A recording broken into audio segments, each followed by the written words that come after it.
বিশ্ব ফুটবলের এক চরম মহাকাব্যিক রাত।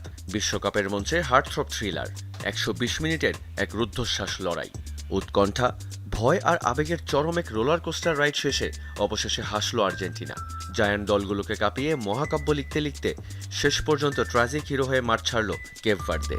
হট আর সুইটনেসের পারফেক্ট ব্যালেন্সে যে কোনো স্ন্যাক্সের আসল মজা আনে রুচি হট টমেটো সস। যাদের ভাবা হয়েছিল পুচকে, তারাই কাঁপিয়ে দিল বিশ্ব চ্যাম্পিয়নদের বুক। স্পেন আর উরুগুয়েকে রুখে দিয়ে রূপকথা তৈরি করা আফ্রিকার এই পুচকে দেশ আর্জেন্টিনাকেও টেনে নিয়ে গেল অতিরিক্ত সময় পর্যন্ত। তবে যেখানে আছেন লিওনেল মেসি, সেখানে তো ম্যাজিক হবেই। ম্যাচের ২৯ মিনিটেই লিওর পা থেকে গোল। বিশ্বকাপের ইতিহাসে নিজের রেকর্ড গোলের সংখ্যা বাড়িয়ে নিলেন ২০-এ। ২-২ সমতায় যখন চলছিল অতিরিক্ত সময়ের খেলা, তখনও ত্রাতা হয়ে আসেন মেসি। শেষ পর্যন্ত জয় নিয়ে মাঠ ছাড়লেও ম্যাচটি যে সহজ হবে না, তা বুঝতে পেরেছিলেন এলএমটেন। আমরা জানতাম ম্যাচ শেষ বাঁশি বাজার সাথে সাথেই কান্না আর স্বস্তির এক অদ্ভুত মিশ্রণ কোচ লিওনেল স্কালোনির চোখে মুখে।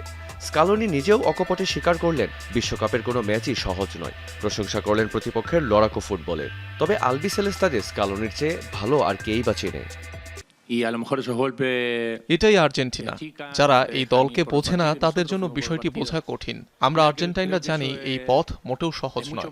এটি ভীষণ কঠিন একটি ম্যাচ ছিল, তবে সবসময় ইতিবাচক দিকগুলো দেখতে হয়। আর্জেন্টিনা কখনো হার মানে না। বিশ্বকাপে কোনো ম্যাচই সহজ নয়। আজ কেপ ভার্দে সেটাই প্রমাণ করেছে। ম্যাচ হারলেও প্রথমবারের মতো বিশ্বমঞ্চে নিজের জাত চিনিয়েছেন ভজিনিয়া। হার না মানা মানসিকতাই তাকে হিরো করে তুলেছে কোটি ভক্তের কাছে। শেষ ১৬ নিশ্চিত করে আর্জেন্টিনা এখন যাচ্ছে আটলান্টায়, যেখানে তাদের জন্য অপেক্ষা করছে ফারাওদের দেশ মিশর।